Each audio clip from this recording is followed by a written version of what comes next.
Hello, everybody, and welcome back to the TripleJump Podcast. It's a video game podcast. My name is Ben. My name is Peter. And my name is Ashton. Hey, guys. Hello, everyone. Hey. How are we all doing? Fine. So good. Yeah. Fine. Yeah. Fine.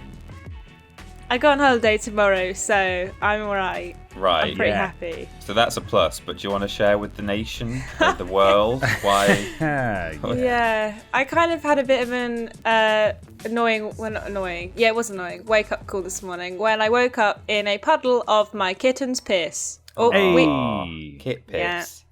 Little kit piss. She weed on the bed while we were still asleep in it. And then I woke up and I was like, why are my shorts moist? Oh, maybe it Really? was you. Well, so this is the second time this has happened. And the last time it happened, I was wearing like, not a nightie, but just like a t-shirt that was a bit big. And I was like, oh my God, my back is like I was like, God, I'm so sweaty. What the hell? Why am I so sweaty? And then I touched the bed. I was like, oh my God, there's so much liquid on here. And then I went, oh, that's not sweat. That's wee-wee. That's cat wee. Right That's there. cat wee. So, yeah.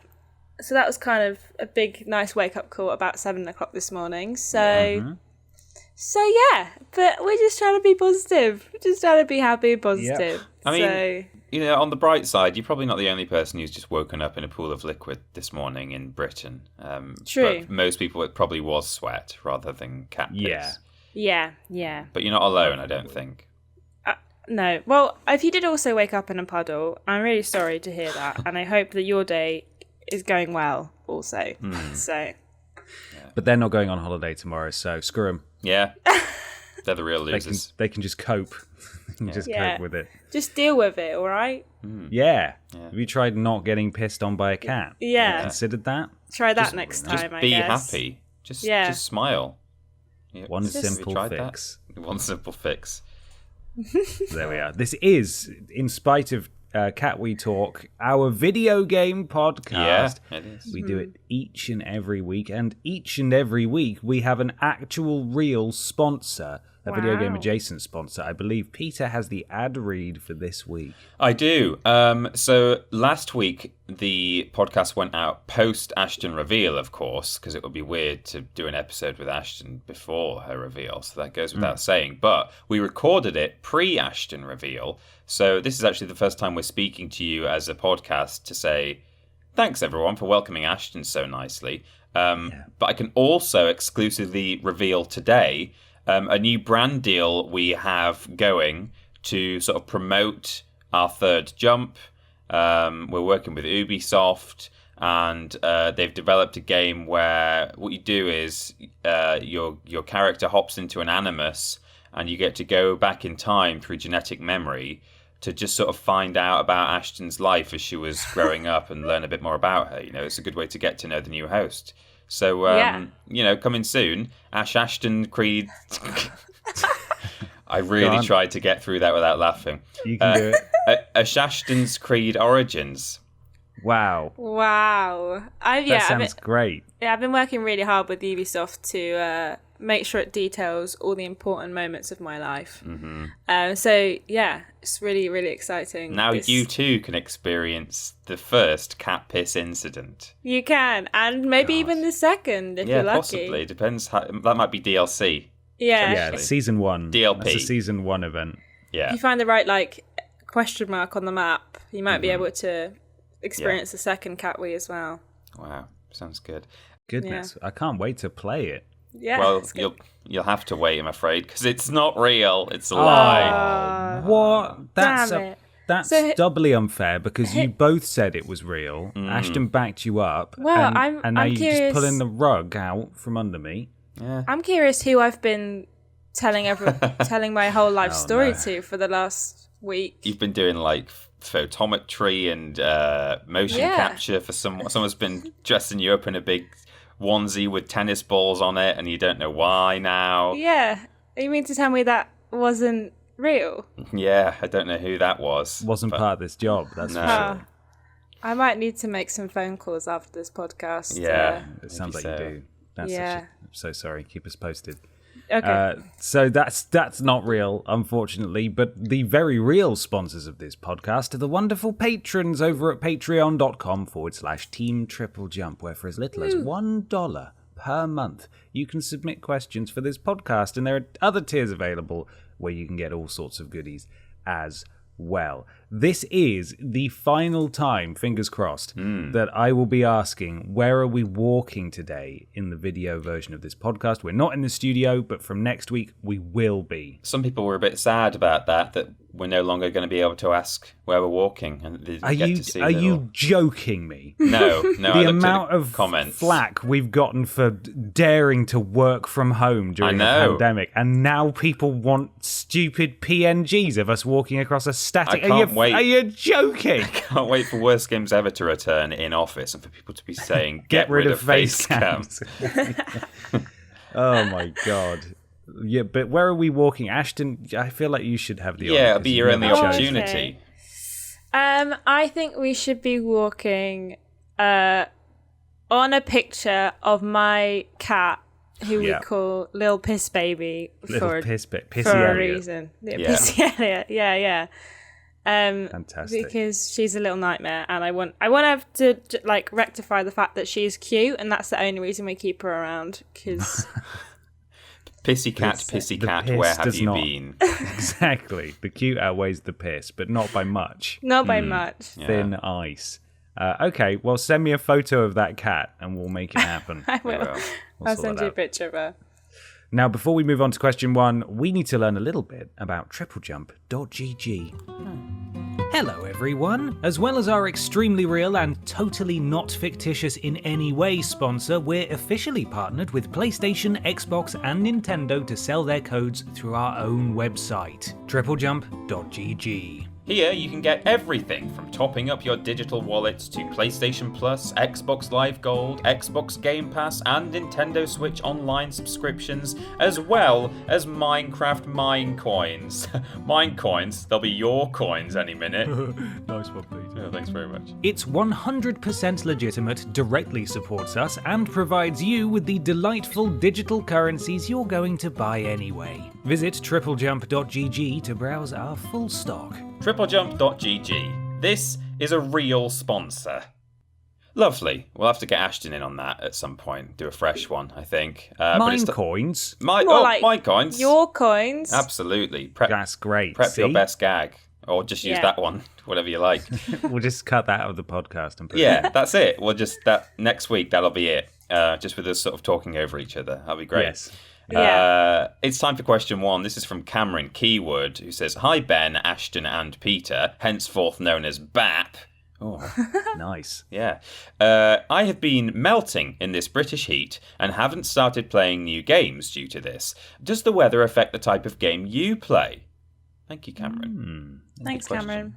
I think for reasons that will become apparent, I should maybe go last on this question. So I don't know if one of you wants to jump in. I can go first if you want. Go for it. So mine doesn't really affect like the type of game I play in terms of like the content of the game, but it does affect where/in what form I will play a game. So if I'm like sat in my office next to my PC that's pumping out heat, it can get quite sweaty. So I'd rather not be sat at my computer playing a game on Steam or whatever. I'd rather go downstairs and sit in the cooler living room in front of a fan and play on the PlayStation or something. Just because I don't feel like when I get off my chair, I want to kind of leave a not piss puddle, a sweat puddle. Yes. So it doesn't necessarily affect like the type of game instead of the content, but definitely where I will play said game will be affected by the heat. So yeah, it's kind of a simple answer for that one, but yeah. So you move around the house. It won't necessarily change where, you know, if you're playing The Sims. It's just where you play The Sims. It won't stop you from playing Project Makeover. It just means that you will retreat to colder parts of the house. No, well, the thing is, you can play Project Makeover anywhere you like because it's on your phone. Yeah, exactly. Not The Sims. So, no, not The Sims. So if it's like something like The Sims, I probably would just rather not. I just won't play it because it's one that you've kind of got to sit at your computer to use the mouse and keyboard to play. So I'd rather just sit downstairs and play whatever games on the PlayStation that maybe I haven't finished or I've been neglecting because I've been obsessed with Project Makeover and The Sims, and just play that instead, because then I don't have to sit at my computer and play it. So yeah. Fair enough. Yeah. What about you, Ben Potter? I shall tell you, Ashton Matthews. So it has been extremely unbearably hot. Yeah. And everyone in America has sort of been saying, well, it's that hot here all the time, but we don't have the infrastructure to deal with this weather. Like, we don't have air conditioning units. It's bad. It's really bad. Yeah. And I have played a fair amount over the past sort of, heat wave and since the last show, and it's largely just been continuing games that I've already been playing. I did start a new game, but I immediately found that because I was so grumpy and hot, it was just the worst. Basically, the game had to work 10 times harder to impress me than it normally would, because I was so impatient and unhappy about having to learn new controls and mechanics and stuff for this game. And I will talk about it in what we're playing in a minute. And I do feel that the heat has perhaps slightly negatively impacted my appreciation and opinion of it. But yeah, I wouldn't say the heat stops me from playing certain types of games, but I do think that it makes playing games a lot harder depending on what you're playing. Which is why I think that for my answer, we should move straight on to a brand new section where we talk about what we have or perhaps haven't been playing this week. It's called What We Playin. Whoa.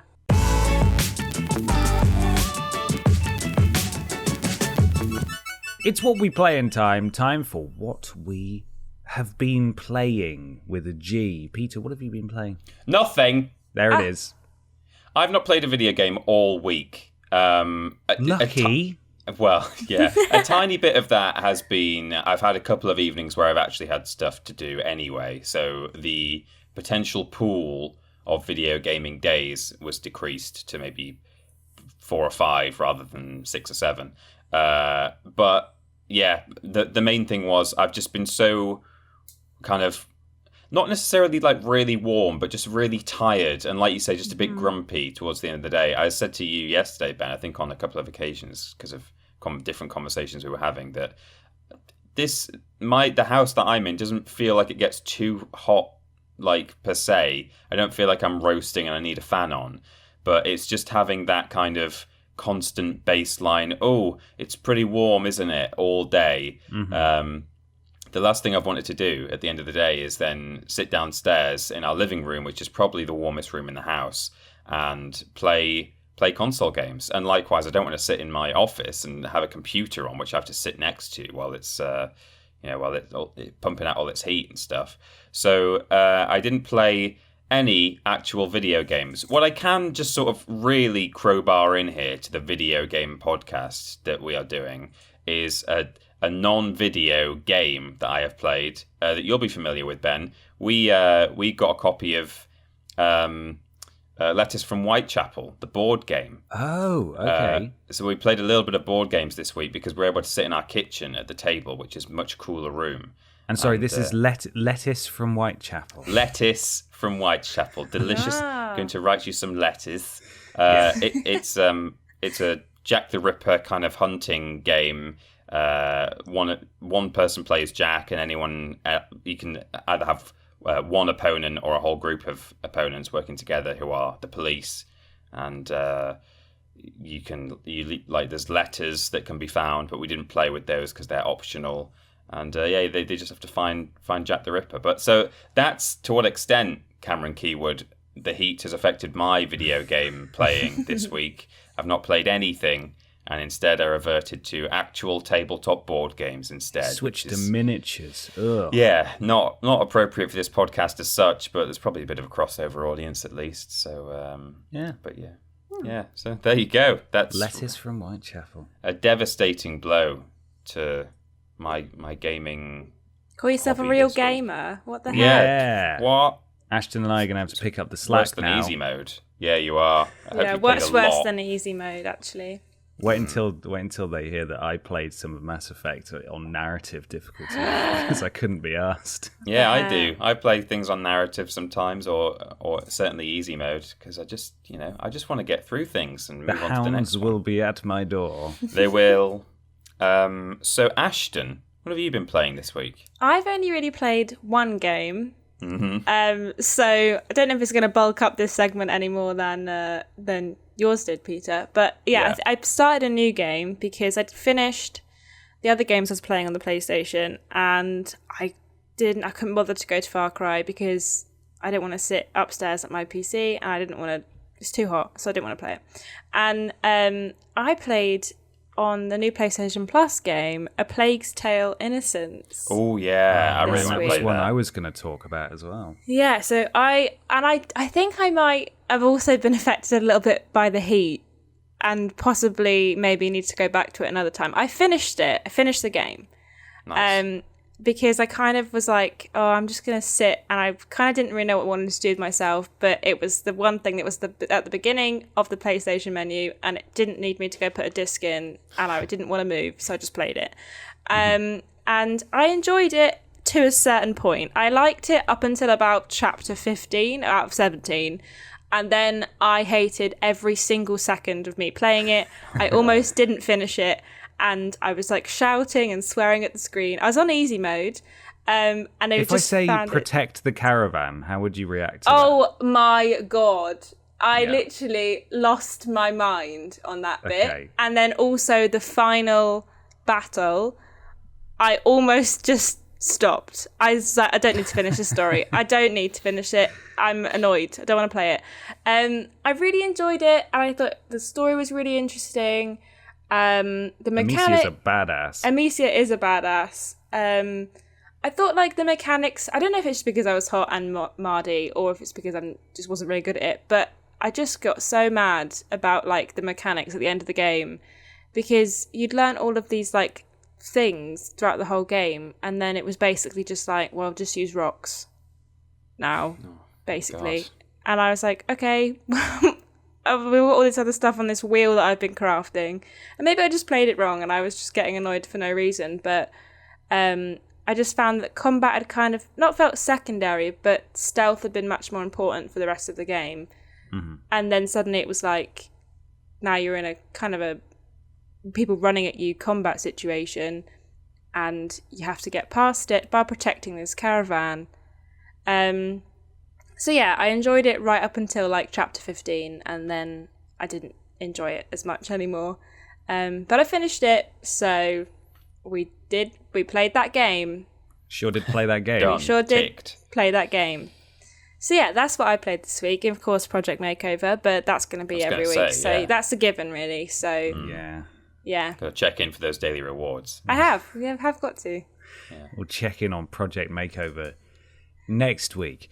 So I have also played A Plague Tale: Innocence. This is one that Peter and I have been talking about for a while, that we both wanted to play and just have never had the opportunity. Yeah. So here we go. I hopped in. It was really warm outside. I was begging for this game to end when I was sort of about 2/3 of the way through. Yeah. I think I'm going to get the positives out of the way and then circle back to some positives. We'll do a nice compliment sandwich. Plop sandwich, yeah. Plop sandwich. Love the setting. Yeah. Big fan of Amicia. It's dark, it's gruesome, and there was sort of an interesting underlying mystery for most of the game that I was really into. And I liked sort of the stealth mechanics. It's at its best when it's sort of the light puzzly elements of there are guards patrolling and also loads of rats that will kill me and the guards if the lights aren't there. You need to put out lights, light things, and so on and so forth. Really, really interested in that.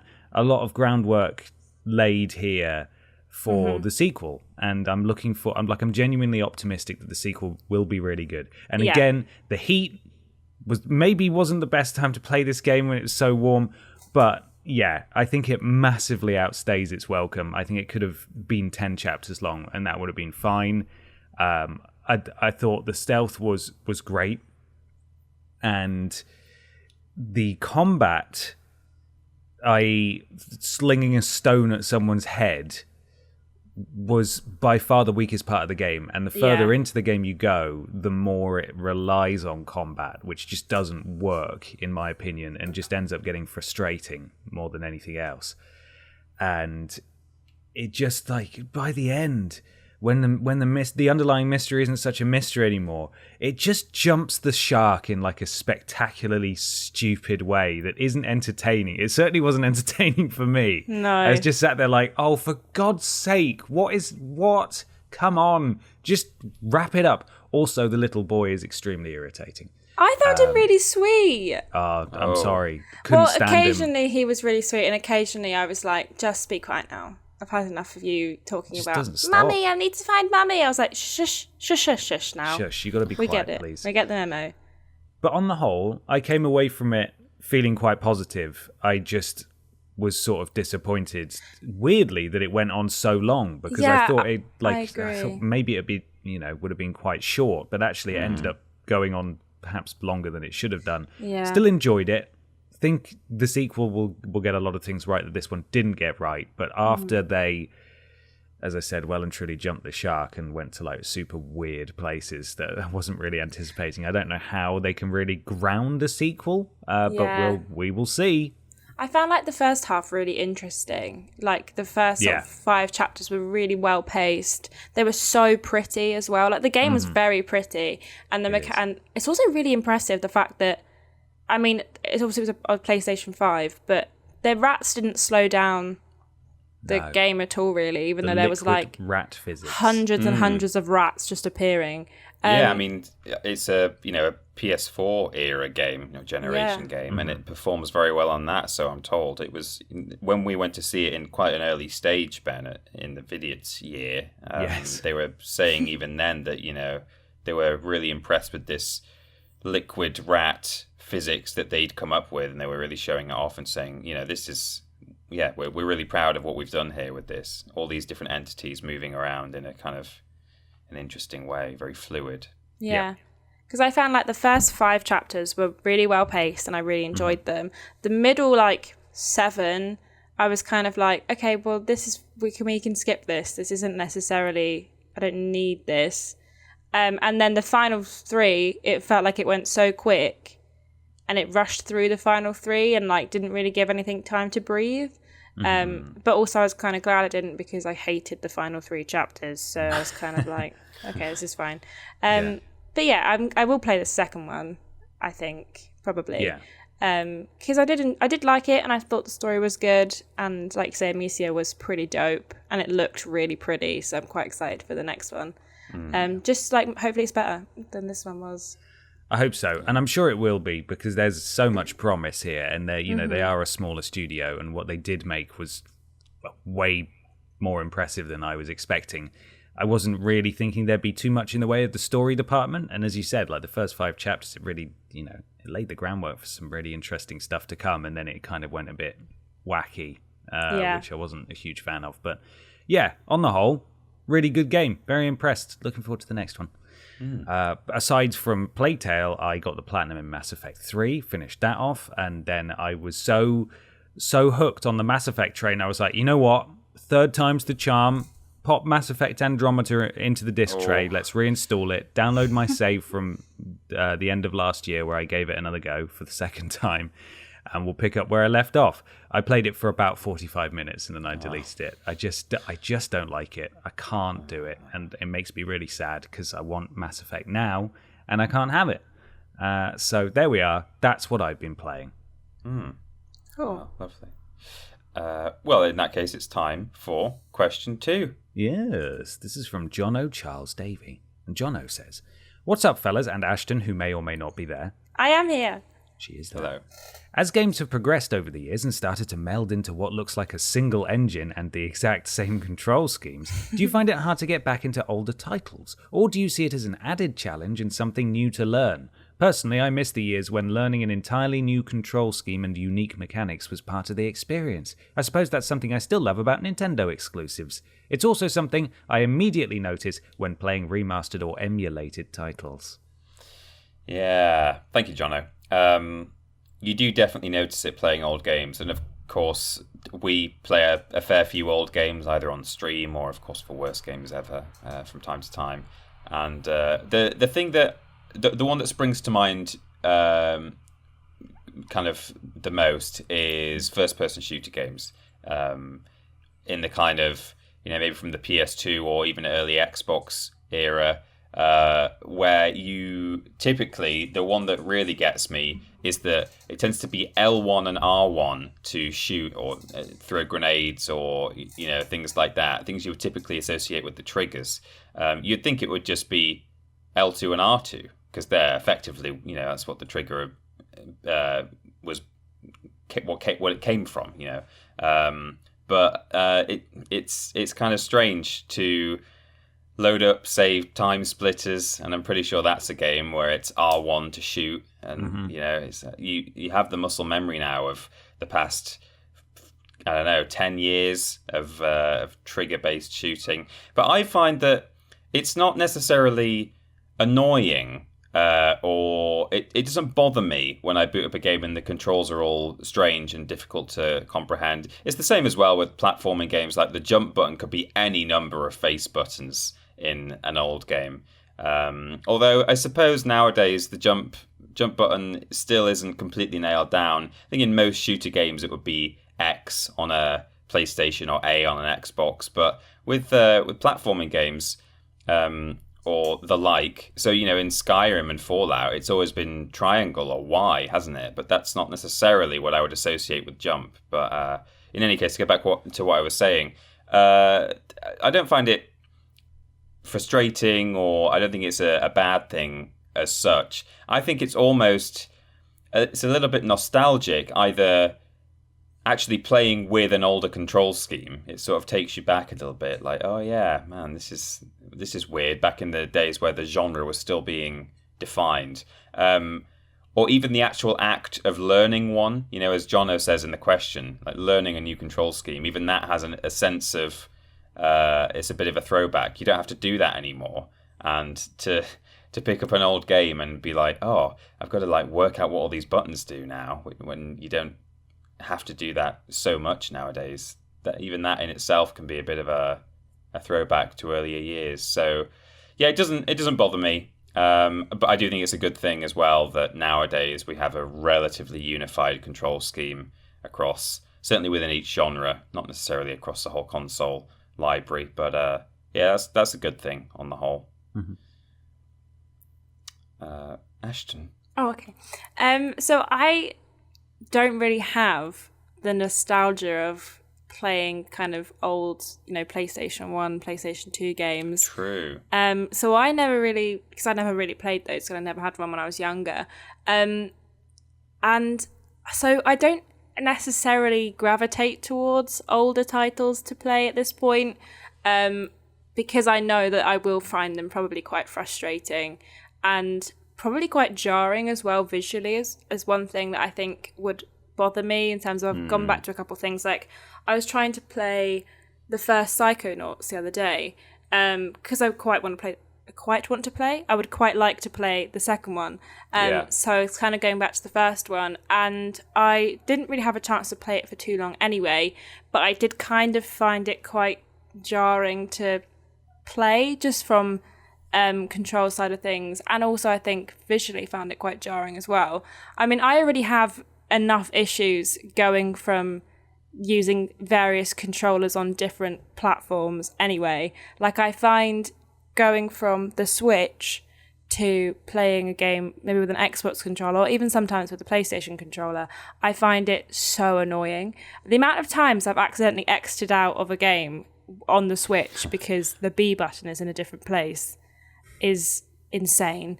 I already find that quite annoying, but it's kind of one of those things that once I've played it for 5 minutes, I understand what I've done wrong, and now I know how to, like, I can rewire my brain for a second. But yeah, I don't really have the nostalgia of going back to old games, so I personally don't often find myself going back to old games. So yeah, I don't really have much more than that to say, really. That's fair enough. Yeah.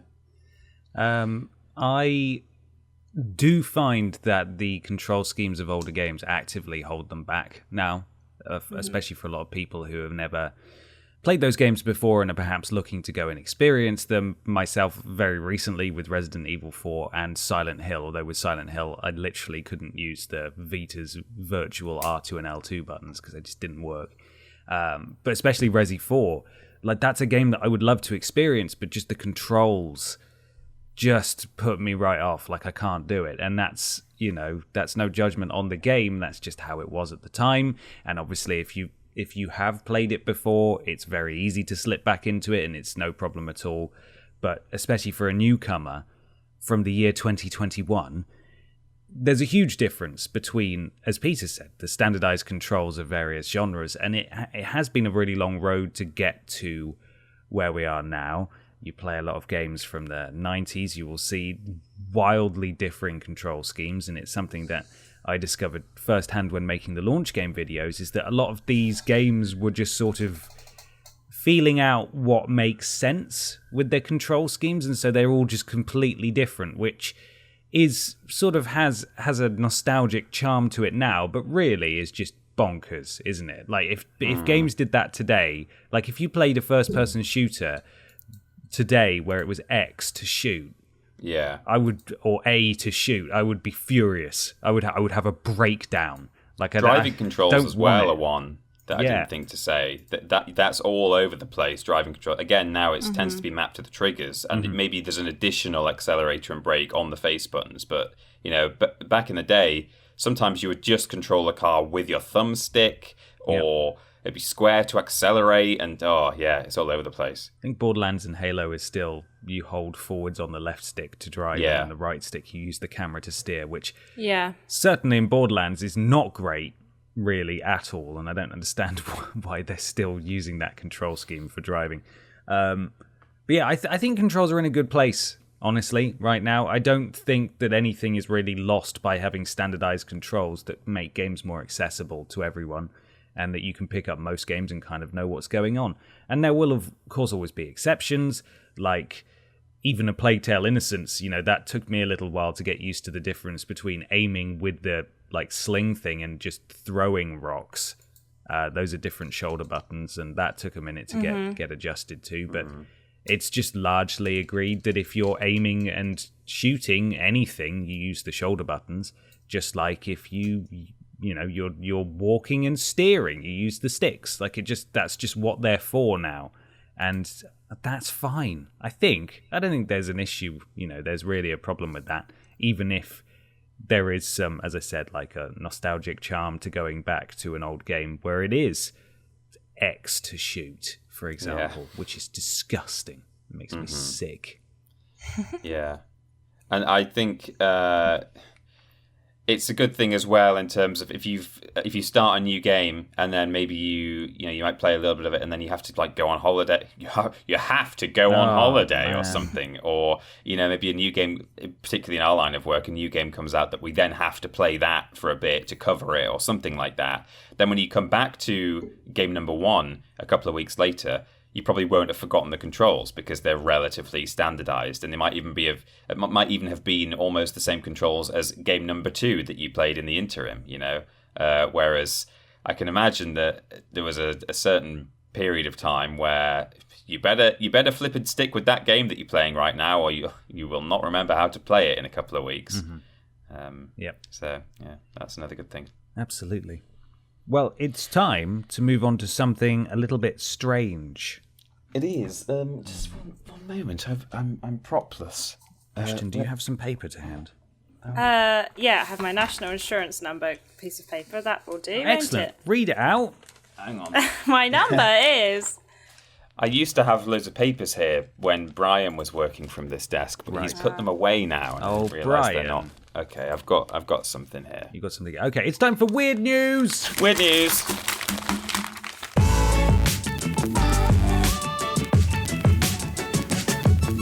It's weird news time. Time for some weird video game news. Peter, what have you brought along?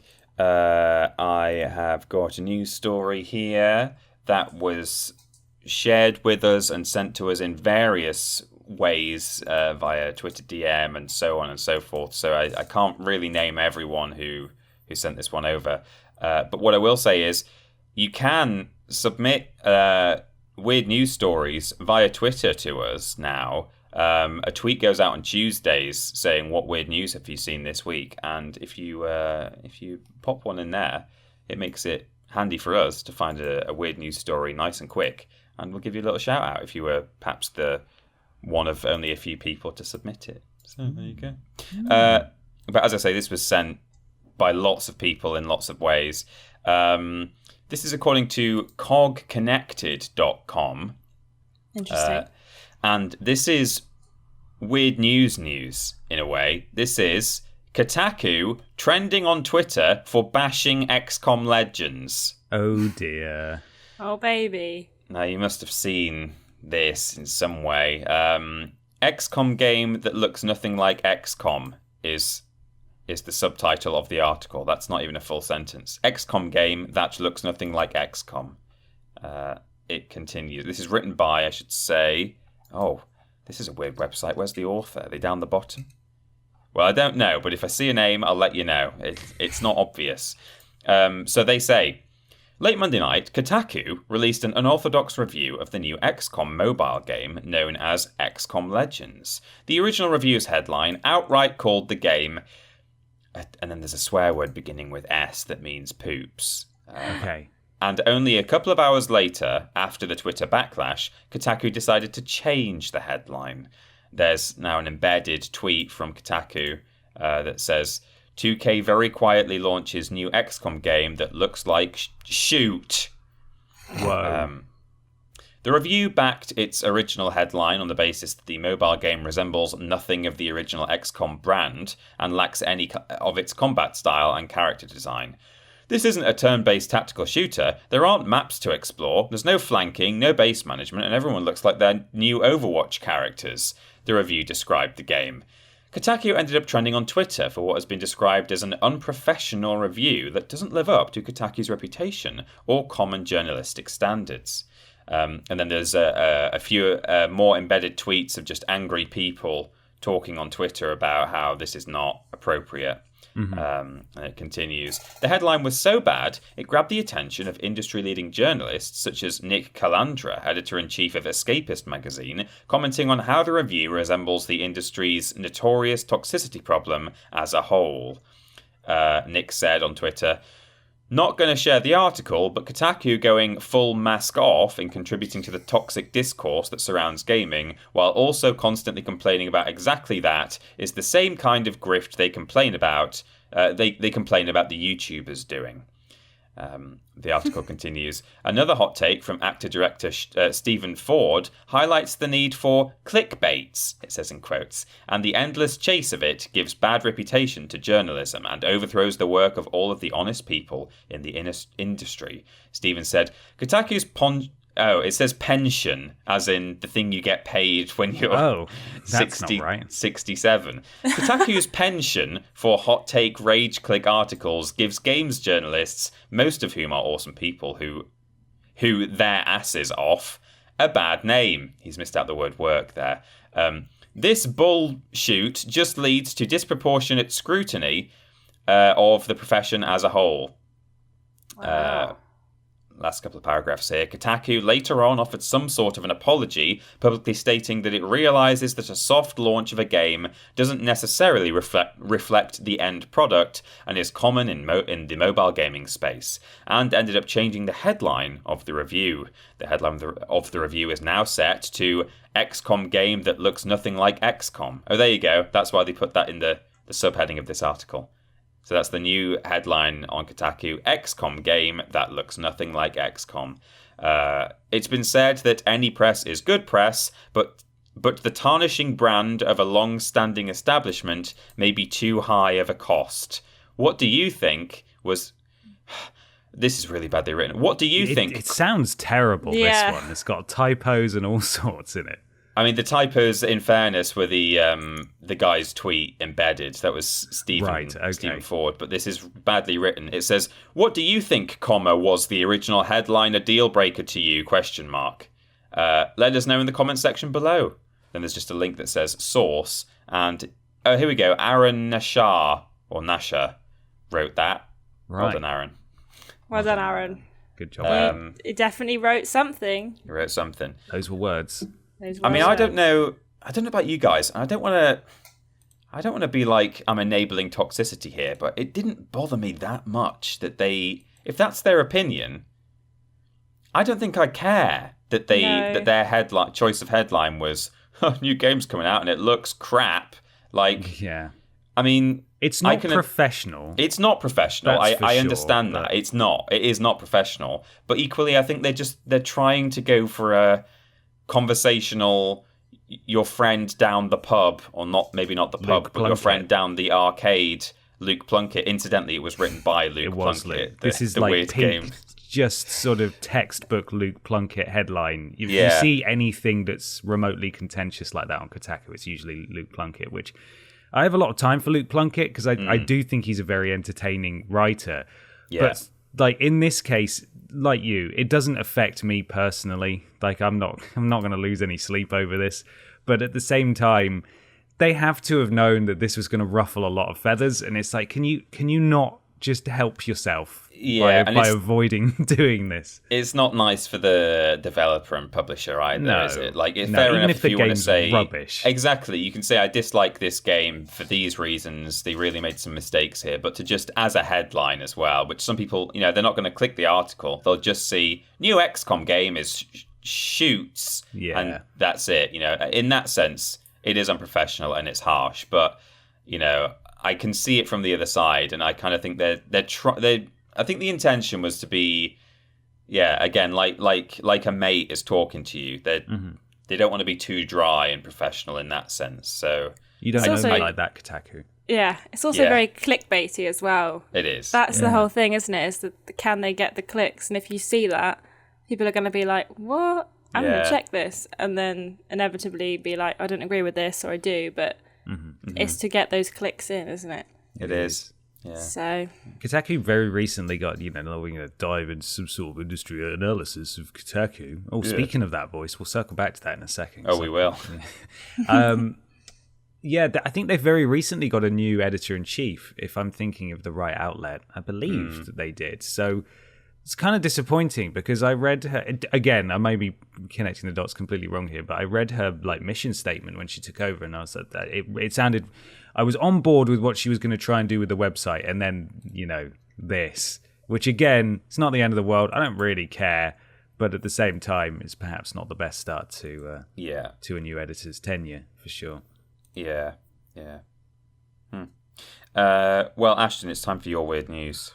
Well, speaking of Kotaku, this is from them, but it's by Ethan, I want to say Gatch or Gash. Yeah, Gach. Don't say the second one. Gach. We've never quite known. No, yeah.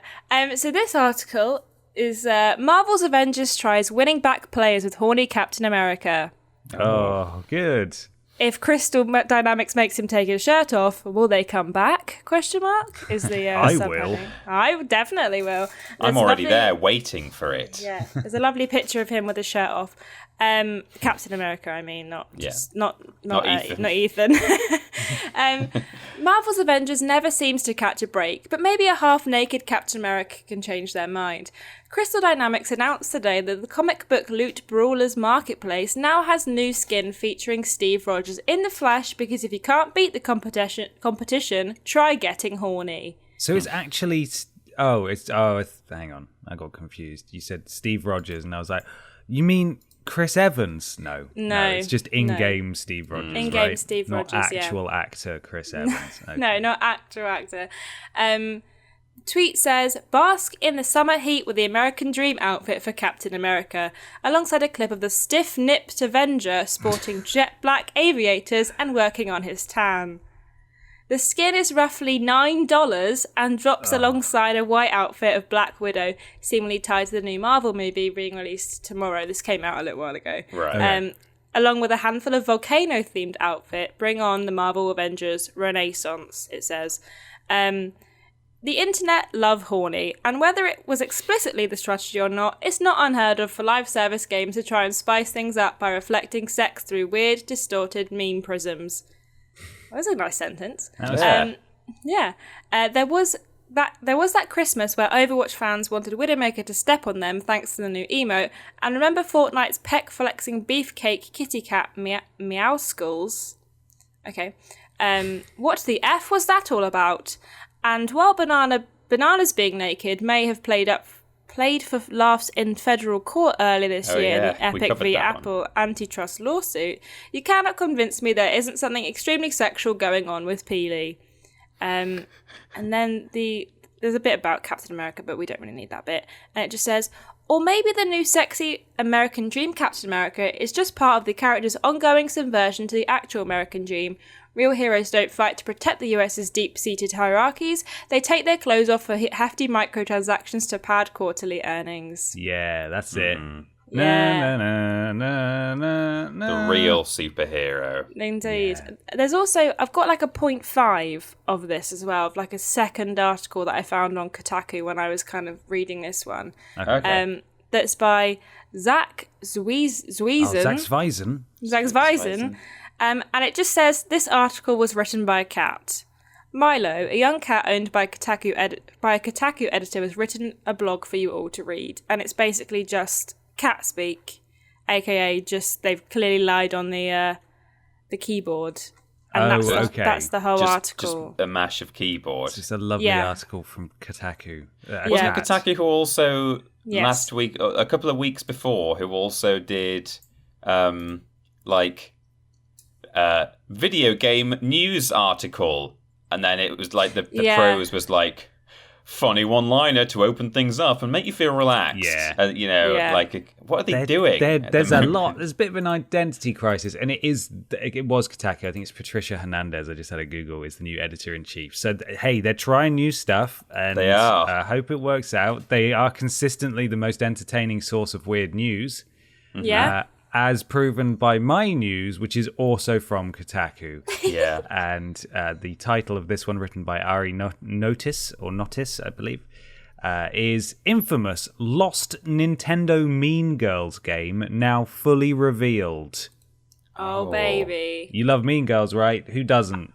I will never not initially, when people say Mean Girls, my mind always goes to UK women's prison drama of the early 2000s, Bad Girls. For God's sake, Peter. You are, honestly, your brain works in the strangest way of anyone I've ever met. I only ever saw one episode of Bad Girls as well. How far down into your little bag did you have to reach for that one? Well, it just happens every time. People say Mean Girls, and I think it's just because the first time I ever heard someone talking about Mean Girls, like years ago, because I've never seen it, but someone was talking about it, and I just assumed, I think at the time, they were talking about Bad Girls, which I was vaguely aware of. Mm-hmm. And then I went that entire conversation without cottoning on that's not what they were talking about, because maybe there wasn't much context. And then I left that conversation, and then that has sort of just cemented in my brain now. So now, even though I know what Mean Girls is, whenever I hear it, I'm like, oh yeah, that prison thing. Oh no, it's that other thing that I've not seen. It's the one with Lindsay Lohan in. Lindsay Lohan. With the Mean Girls in it. Let's learn about it. Let's learn about this Mean Girls game. The hit Lindsay Lohan movie's long-lost DS game has finally come to light. There's all sorts of twists and turns in this story.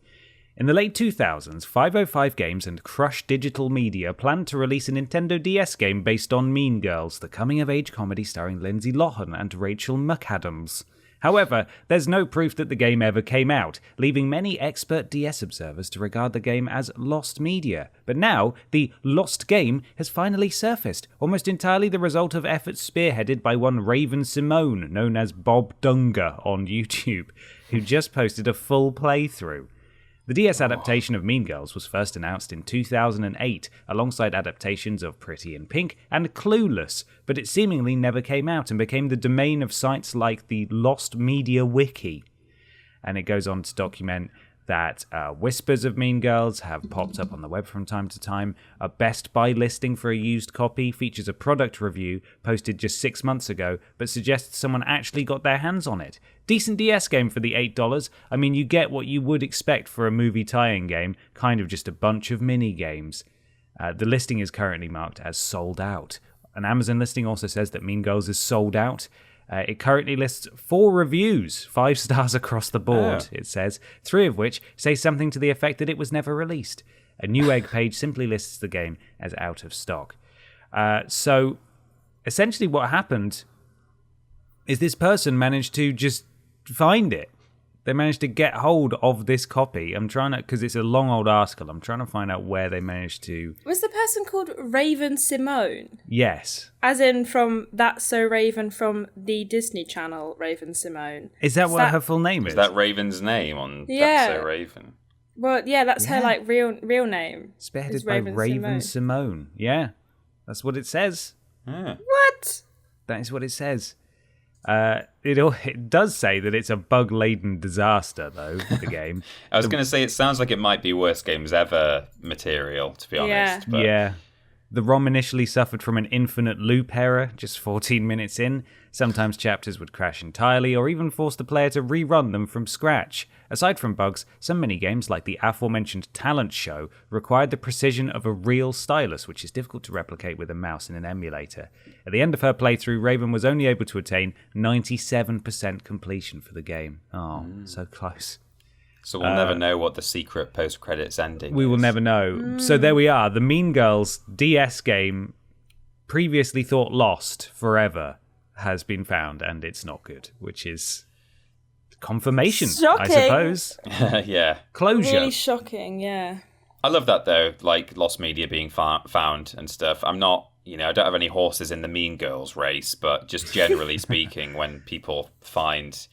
things like that, or like the cutting room floor website that talks about things that were lost during development. They did a big push recently, or a couple of months ago, for people to submit promo copies of things and like early builds. So people because they float around, because people get sent like early builds of stuff for like journalistic reasons.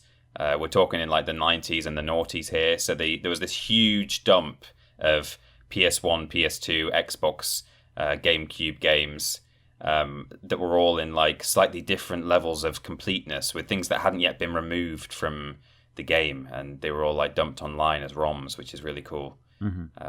So yeah, more lost media, please, world. More, please. I want more of that. Let's move on to another question.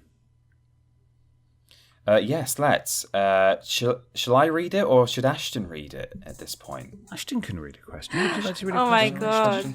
Do I get to read a question? That's so exciting. If you want. So this is from Carrie Butchter? We say Buchter, but we're not. We haven't been corrected, but we're not sure. Okay, Carrie Buchter, thank you for the question.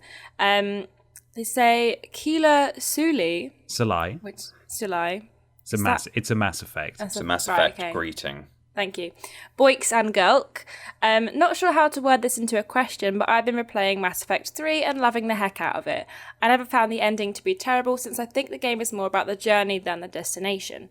Still, in places like YouTube, it is continually put on lists for disliked games.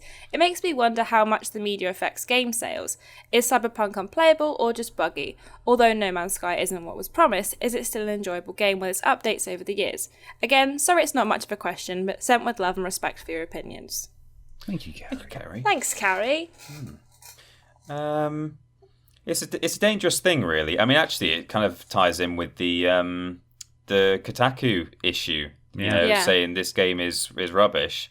It's a dangerous thing because some people can make up their minds about things when it might not necessarily be true, or it's more of a nuanced issue than that. Maybe it's just, this isn't for me because it's not classic XCOM, but it's actually a good game, and especially when people perhaps might be inclined to just read a headline and kind of go, oh, is that game rubbish? Oh, well, okay, then I'll leave it, without delving in and finding out the reasoning. I mean, I'm yet to try Cyberpunk for sort of that reason. Like, I Yeah. I've never sat down and given Cyberpunk a little test run at someone's house or, borrowed a copy or anything like that.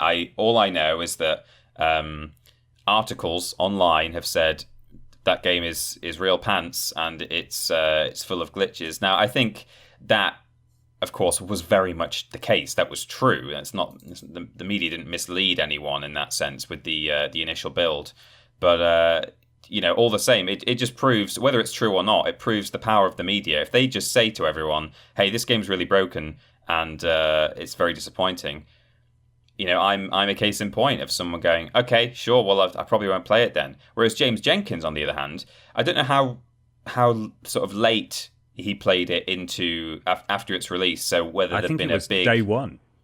Was it? Yeah, I was going to say I thought it was pretty early on. It wasn't like late enough that lots of things had been fixed, and he found that it wasn't really so bad. He was a bit of a defender for that game, wasn't he? He was. We did a review on the channel that he put together about it, which is fair enough. There's people do find games like that where they're like, no, I'm gonna stand up for this one, and that combined with the fact that lots of other people didn't even try it because they thought it's gonna be rubbish. That just shows that you could have been a James Jenkins, you could have enjoyed it, but you didn't because the media said, "Don't play this; it's rubbish." And No Man's Sky is another one which, I think there has been quite there's been a bit of a push by not just the media, but by the audience of that game as a whole to try and say, hey, no, it's fixed now. It's a lot better. And so, that's fortunate for No Man's Sky as a game, that it is now sort of out there that the game has improved. But that was very much a victim, as Carrie says, of just a lot of negative press. And you have to even ask yourself whether the issue around No Man's Sky, which was that there was a lot of over-promising, could have even been down to the need to impress the media. Was it just... what was the guy's name? Sean something? No. Sean Murray. Sean Murray, yeah. Was Sean Murray just a bit of a pathological Peter Molyneux about it and just making things up that weren't true, kind of for the fun of it? Or did he feel the need to kind of give the media yes answers when they asked things, or, to try and keep them excited so that the game would get positive press? And then as a result, they found later on that, oh man, we can't live up to all of this. I'm not saying that is the case, but there are a lot of different kind of strings to this, different aspects of, I think the media can really harm a game in certain ways, but not all. Mm-hmm. Not all. Yeah, I think that obviously I've had a copy of Cyberpunk since Christmas, and I haven't even taken out the wrapping. Right. Because I kept thinking like, oh, well, I don't want to play it yet because I don't know if it's going to be good, and I want to play it when I know that it's going to work. I'd rather play it and know I'm going to enjoy it rather than worry that it's going to be buggy and it's going to be unplayable and all that stuff. But I think in the same way that the media can make games like not sell, I think it's also kind of not a bad thing sometimes, because it holds these companies accountable for just releasing games and selling games that they don't work, or they're not what they promised, or they just, it's basically scamming the consumer because it's not the game that they bought. But also I think that the issue is that a lot of companies, or some companies, would do that but in a positive way, where it'll be like, this game's really, really good, like this game works so well, and then it doesn't work once it's come out, but once you've bought it already, it's broken. EA are bad for this with the Sims. I don't want to only talk about Sims, but it's just one thing that I noticed. In terms of expansion packs and game packs that they release, they will send it out to influencers before it comes out to the public and have them play it. They won't necessarily pay all of them, but they will send them this copy and be like, here is this for you. And some people that have reviewed other ones negatively then don't get sent the next one. Yeah. Right. So the last pack that came out, so they released a pack that's literally come out today. That's like the new main expansion pack that they've made. But the last game pack was called Dream Home Decorator. And that pack was released and I saw loads of like really good reviews for it. But then after it had come out, people were like, well, it doesn't work. You can't play half the levels because it's broken. And EA and Maxis are really bad for releasing really, really buggy expansion packs that just don't work. But because they've been like, people have seen other people play them, or they've heard all this hype, or they've seen influencers be like, this is going to be such a good pack, I can't wait. They've bought them and then realised, oh, it doesn't work. It's broken. Specifically for this Dream Home Decorator pack, there was levels where it's like, add a whole nother level onto this house and decorate it in the style that these Sims want, but you can't add the level on. It doesn't work. So you can't do it, or you can't find out what these Sims like because they'll only tell you that, oh, I like mixology, but I don't like mischief. And you're like, okay, well, how am I meant to decorate your house with that knowledge? Obviously, that's a very specific reference. But with that one, it was all this positive press, and suddenly, it doesn't work. And people have spent, I don't know, like £15-16 on it, which isn't a lot of money for but it's still quite a substantial amount when it comes to money. If you were missold a product, then, and that's why it's so important for especially people in our field to clearly label when money has changed hands. If a video is an ad, if it's paid for, we always make a point of making it very obvious that has happened, so that you can take our opinions with a massive grain of salt, because it's paid for. That's what that is. And there isn't a lot of people have with big sites, especially IGN, is that is not clear at all. And you have to hope and imagine and expect, due to editorial standards, etc., that there is a huge separation of church and state there, in that yes, they will partner and be the exclusive first reveal of this Cyberpunk trailer, for example. However, when it comes time to review it, that review is completely untainted by that business relationship that's been done elsewhere. But when you go into sort of influencer territory, that's not always so clear, and that's not good, and that does need to change. And going back to the Mass Effect 3 ending controversy, I think it's an objectively bad ending in that it doesn't take into consideration a lot of the decisions you've made ever across the series. But personally, like Carrie, I wasn't too bothered by it at the time, and when I got to it now, I wasn't bothered by it again, because it's just, I can understand why people would be really disappointed by it, but it's just, as Carrie said, it was about the journey for me. I think the rest of Mass Effect 3 is so good that the ending doesn't really bother me, even though it kind of goes a bit weird. But the media does play this sort of dual role, in that they hype up things to oblivion, and then they report damningly when things don't live up to the expectations that they helped set. But at the same time, I'm sort of hesitant to blame media outlets for that, when covering games in that manner is pretty much the only way to stay relevant. It's sort of like an arms race of who can publish the most things about, the next flavor of the month game. And if people are really excited for No Man's Sky, then why on earth wouldn't we capitalize on that and write a load of articles and make a load of videos about No Man's Sky? Of course you would. But then you are contributing to the mass disappointment that was felt when the game didn't live up to people's expectations. It's clearly a bigger issue than just, the media can't just... A website, for example, can't just decide to not cover a game, because then they'll just lose out on money and business, and they won't, be around for much longer. They do have a duty, though, to report and warn consumers if things are broken or not right. Like No Man's Sky, they lied about what their game would contain. There's no two ways about that. That was a lie. Cyberpunk was broken on certain platforms, not just buggy, but broken, unplayable on certain platforms. And ME3, I would say, Mass Effect 3's ending, it was just kind of disappointing. I'd say that was a different situation entirely, because, it sucked for a lot of people. But it wasn't like they were, they still had like 40 hours of great game before that. And but there was that lawsuit, wasn't there, about the more to do with the RPG elements, right? That was Mass Effect 3, wasn't it? Honestly, I can't remember.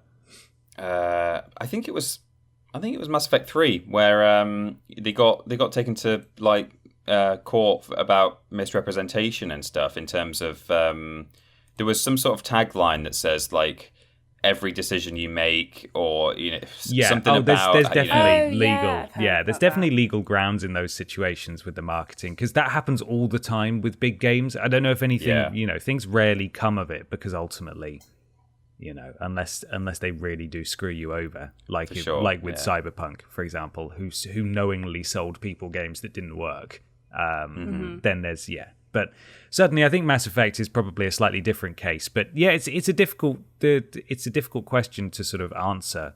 I know Carrie had difficulty sort of pinpointing what it was that she was asking, but it's difficult to define. Media plays a very weird role in the games industry as both its guardian and also, I don't know, like assailant in a way of like the consumer. They do so much good, and they do, I'd say, just as much bad, but they're kind of necessary. I don't know. Unless there's a complete overhaul, things aren't going to change. And then, as you said, Ashton, influencers added to that mix is just, it's a completely different kettle of fish, really. Well, exactly. When you say about how it's difficult to define, one thing I was going to say, I mean, I spoke for too long and I thought I'll just pass over to someone else. But the one other thing I was going to say is, unfortunately, the lines are getting more and more blurred between what is a media outlet or, a journalistic website versus a kind of a collection of, and I'm not trying to like put anyone down. I mean, I don't think we're particularly journalistic as such in some ways, but just a group of people writing about games. Like, at what point do you become a media outlet, a press or a journalistic thing, other than sort of having some sort of, I'm sure there's some kind of license or a thing you officially need to call yourself that, but you become accountable at a certain level, but where is that line? Because you have things like, this whole thing with Abandoned and Silent Hill. That's being stirred up by social media, but also some of maybe the smaller outlets are reporting on it as though it's like kind of happening, and Abandoned, like there's lots of suggestions it might be a Silent Hill, reboot, remake, sequel or something. And that's the sort of issue that you were talking about earlier, Ben, about things getting overhyped by the press. And that's not necessarily through the fault of a publisher or developer. Sometimes it is, like in the case of No Man's Sky. For whatever reason, those lies were told. Even this Abandoned stuff, they seemingly just can't help themselves, can they? Yeah. They just keep stoking the fires. But yeah, it's a complicated one. It's complex. It is. Yeah. For now, though, let's move on from, I suppose, one big discussion to another big discussion. Big discussion.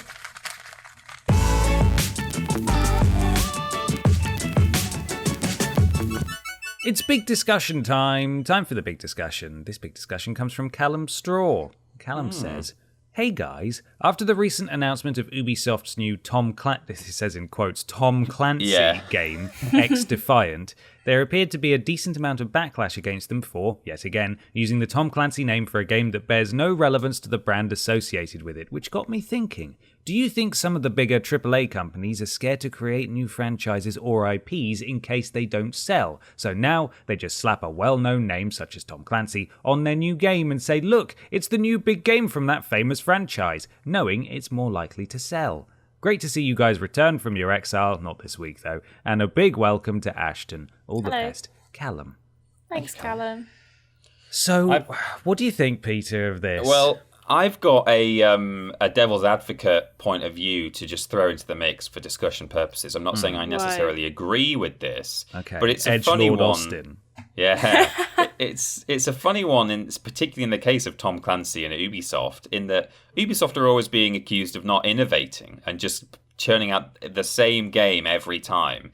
But as soon as they do something a bit different with the Tom Clancy license, they're being berated for it. It's the same with Rainbow Six Extraction, which has like alien mold in it. And people are like, this isn't Tom Clancy. What is this? So that's potentially an angle that you could come at this from. On the other hand, I don't know if I necessarily agree with that, because it's still, if you look at X-Defiant, it's still basically an Ubisoft shooter. It just happens to have this new, whole multiplayer scene to it. And likewise, Rainbow Six Extraction is still a Rainbow Six game. It's just, you're up against some different enemies. So people who believe that Ubisoft are always churning out the same games probably still have at least one leg to stand on in that sense. But yeah, I mean, to go back to the main point of what Callum was asking, I don't know. This is tricky because putting aside the Ubisoft issue about Ubi worlds and just churning out the same stuff, it doesn't matter that it's Tom Clancy as such. It is just about, are we stifling creativity if we expect AAA companies to always do something very familiar with a license? Like, if you look at something like Halo Wars, that was a very popular game, as far as I'm aware. Not as popular as the first-person shooter games, because I think that's just a genre thing. People prefer FPSs. There's more of an FPS audience than there is an RTS audience. But you look at something like Halo Wars, that was a very good game, as far as I'm concerned. Very good-looking, fun to play, really beautiful cutscenes. But it wasn't Halo in that sense. So should they have used the Halo license? Well, of course it was set in the Halo universe, and that's what made it interesting to play. So broadly speaking, I don't think there's any harm in using a name of an IP, but taking it somewhere else. But however, I think in this instance with Tom Clancy, that's really just using the Tom Clancy name. It's not like the Tom Clancy universe, like Halo, as an example, is a whole universe of, certain alien species, and it's got a history and a lore to it. And if you want to come at that lore, but with a different genre, that's fine. Tom Clancy, just slapping his name on something that is, there isn't a Tom Clancy universe as such, so it's kind of irrelevant. It's just there to try and sell the game, in a sense, and say it's our new Tom Clancy game. So I think in this particular example, why not just release it as something new and exciting? Just, call it Shoot Boys or whatever, and we could all play Shoot Boys together, or girls. But so I think it's kind of a case-by-case thing in a certain sense, I would say. I think that not every company is guilty of doing this, but I think Ubisoft is one that you can highlight as being possibly quite guilty of this. With, for example, the new Assassin's Creed Valhalla, I think that doesn't necessarily feel like an Assassin's Creed game. Yeah. I think that it is a really interesting exploration of the Viking UK and a really cool story about this Viking boy or girl who is exploring the world and other places, and you just think, okay, well, this is really interesting, but it doesn't feel like Assassin's Creed. The only part of it that I think feels like an Assassin's Creed game is the fact that you get a hidden blade, but you don't obviously start with it, and that there's that whole side story of there's an assassin man living in your village, in your camp. Yeah, that's how they force the hidden blade in there. And that's only there so it could be an Assassin's Creed game. Yeah, they're like, my brother's found these two assassins, and they're just going to come with because they can. And I think that, could they not have just released, their historic sandbox that without Assassin's Creed on it? And would it still have sold well? Because I think Vikings are huge right now. Everyone's doing Vikings at the moment. So would it have sold just as well if it was just called Valhalla, or if it was just, I don't know, about the Viking world? It had nothing to do with Assassin's Creed. Obviously, we'll never know, but I think that maybe they were just like, well, we've done Egypt, we've done everything, and why don't we just put Assassin's Creed on this and line a story about it and see if it fits? But I also think that it's not just Ubisoft. So I was thinking last night, I was like, what games is it that kind of do we find that they've always got the title but they have nothing alike? Final Fantasy has 95 games in their franchise. Good lord. And they're all completely different. The only through routes of Final Fantasy games are the Chocobos, the Moogles, and a couple of monsters that appear in other ones. They've got a guy named Sid. And a guy named Sid. There's always a Sid. Yeah, they've got mobile games, strategy games, MMOs. They've even got a snowboarding game.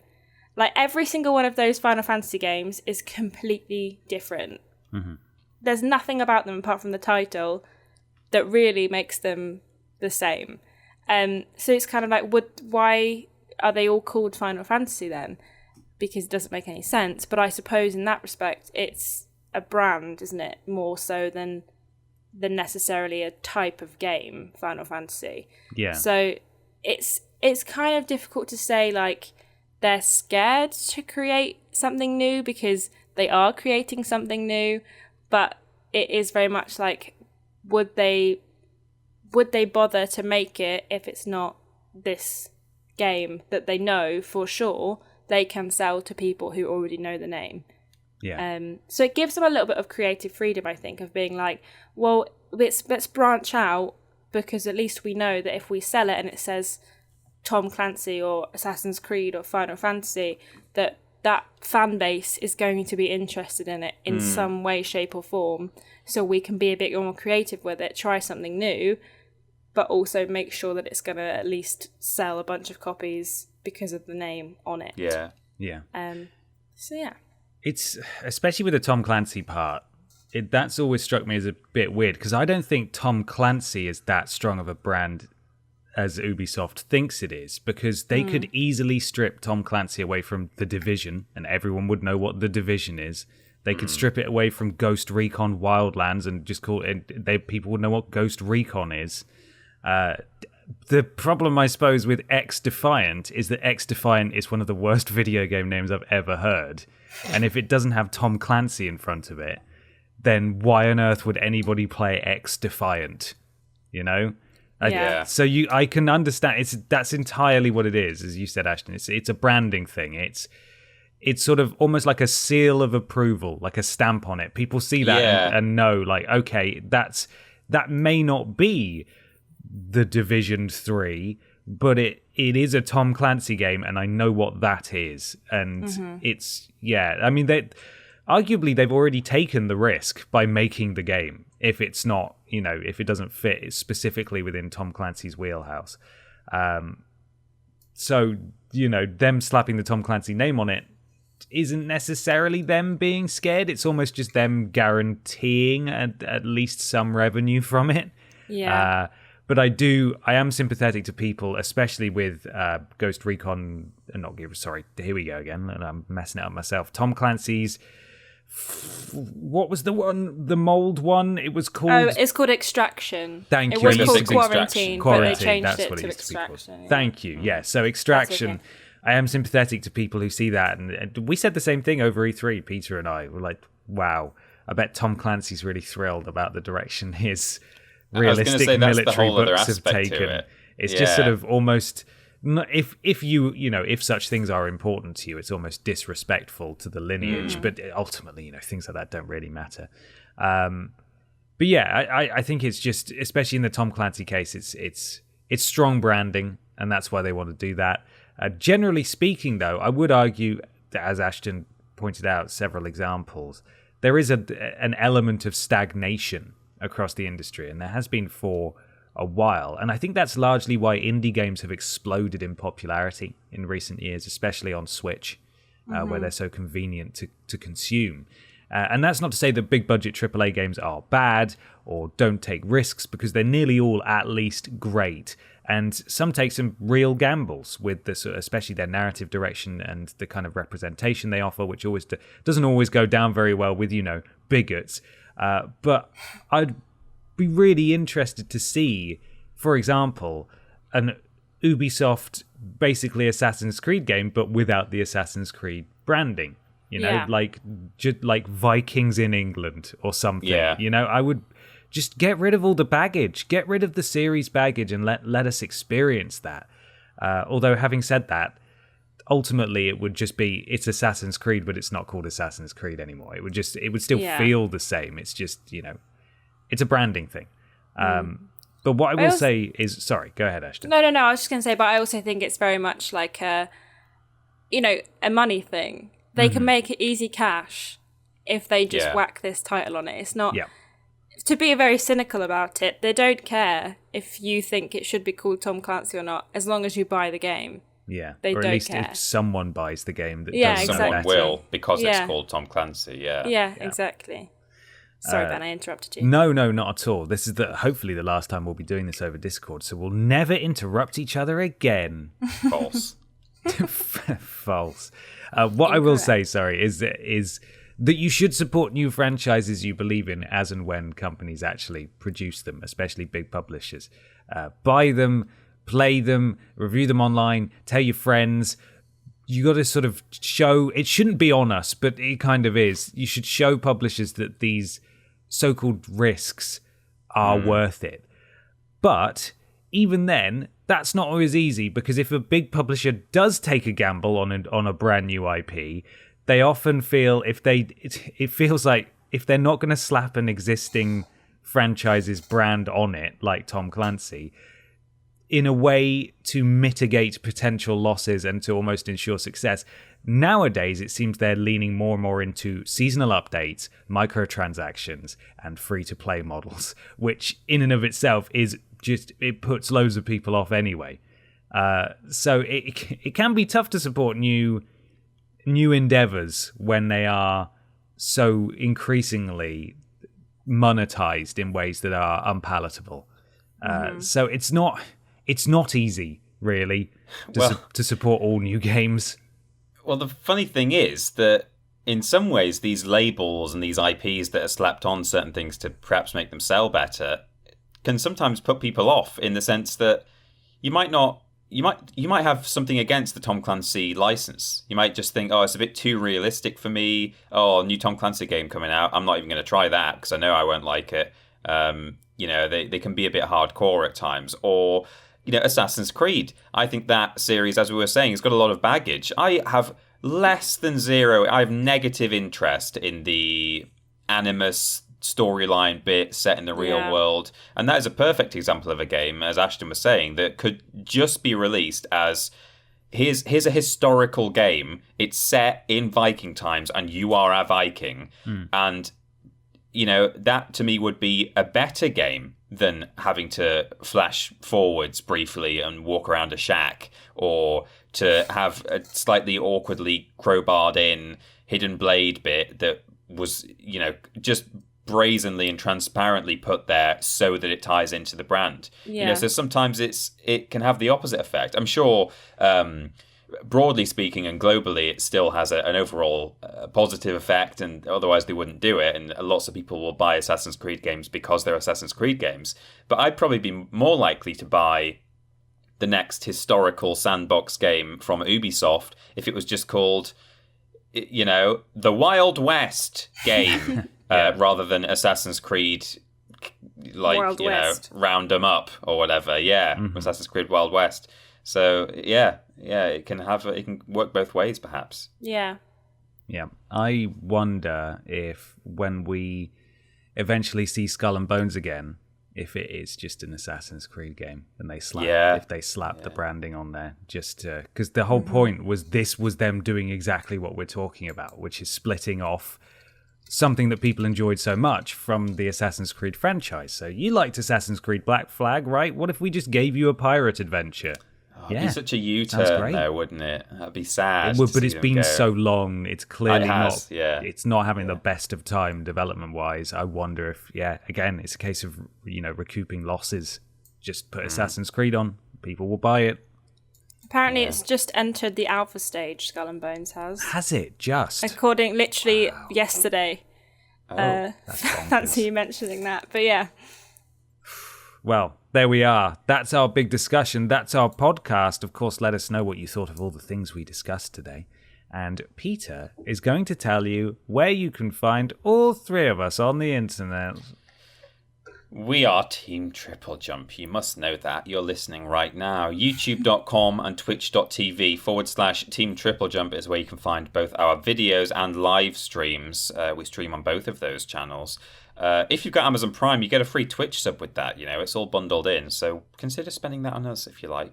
And when we are streaming on both YouTube and Twitch, we're modded by Lord Brotovich, Trailing Badger, and please welcome Mr. Black. Mr. Black. Who has been a long-time viewer of ours and is now a new mod because we're going to be stepping up our streaming in the weeks to come, perhaps. So we need all the modding we could get. We have social media, twitter.com and facebook.com/Team TripleJump. Twitter mainly focused on sort of video and live stream announcements, things like that. A little bit of, as I say, you can go and talk about weird news and podcast segments on there. Facebook has video content sort of reposted on it, little highlights from TripleJump's history. So go and look at those. Thank you to Fraser and Luke Eldon for looking after Facebook, and also Fraser for looking after Twitter as well. Patreon.com/Team TripleJump is where you can find our Patreon with lots of different tiers. Have a look at those. The website is triplej.mup. That's triplej.mp. If you go to triplej.mup/Discord, that'll send you straight to our Discord, which is modded by Jack, Joe, and Hollow Eyes. Thank you, mods. triplej.mup/podcast will send you to a magical place where you can get the audio version of the podcast if you happen to be watching on YouTube right now. triplej.mup/VODs will take you to our YouTube VODs channel where all of our Twitch and YouTube VODs are uploaded. And finally, TripleJumpShop.com is where you can go to buy merch. We have, I think by the time this podcast goes out, actually finished everything that needs finishing for the next drop of merch. We'll have, I mean, I don't want to spoil anything, but we'll have made all the preparations. So it's probably then just a matter of making sure we've got all the stock ready, and then we can actually do a drop. So it will be soon. You can follow at TripleJump Shop on Twitter as well for updates. Yes, you can. You can also follow Peter Austin and Ashton Matthews on Instagram and Twitter at that Peter Austin and at Scrambled Ashton, and myself just on Twitter at confused_dude. We do lists every Tuesday, Wednesday and Thursday, streams every Monday, Thursday and Friday. Thursday being the joint stream, Blaze It on YouTube. Monday and Friday being solo. No, not anymore. Not Monday and Friday. Need to update that. Oh yeah. Monday and Tuesday. I'm back on Tuesdays now, and if you've been to our Twitch, you will have seen, as Peter mentioned, that we are stepping up our Twitch streaming efforts. So soon Ashton and James Jenkins will also be streaming on Twitch during the week. We will announce that soon when we are ready to go. Worst Games Ever is fortnightly, Friday for patrons of a certain tier, Sunday of a certain tier, Sunday for everyone else. The podcast is every Saturday, and we do shows once every other week or thereabouts. Why not leave a review on iTunes or your platform of choice? It helps something to do with algorithms. TripleJump.gg. You should go there if you're going to buy some digital currency. It's also a Worst Games Ever week, isn't it? It is. It was a little follow-up to a game of old on the Worst Games universe. I hope you enjoyed it. It was bad. It was really bad. We are back in the office at the time of recording tomorrow. So hopefully from next week onwards, things will be shot in person again, all of them, including Worst Games. So this will, I think, the last episode. This will be the final episode where we have no face cam. And also, at the time of recording, it's EA Play Live 2021. Tonight, we will be streaming live reactions, hoping for some Dead Space remake/remaster stuff announced there, but we shall see. And I believe that's about all. If you missed that, of course, we'll the VOD will be available on the VODs channel, and we'll be doing a little What Happened At video as well, which should be available now already on YouTube. Well, that leaves just enough time, if you'll allow me, to talk about this week's sponsor. Hey, do you want to learn about our brand new third jump? You can, thanks to Ubisoft, who will send you back in time to sort of the... when were you born, Ashton? Sort of the 1990s. Late 1990s. Yeah. Way back to that hallowed decade. Ashton's Creed Origins. It's going to be great. I need to contact someone about that, don't I? Yeah. Yeah. Definitely. Yeah. I'm sure that'll be fine. There we are. Thank you so much for listening/watching, everybody. And until next time, look after yourselves. Bye. Love you, bye.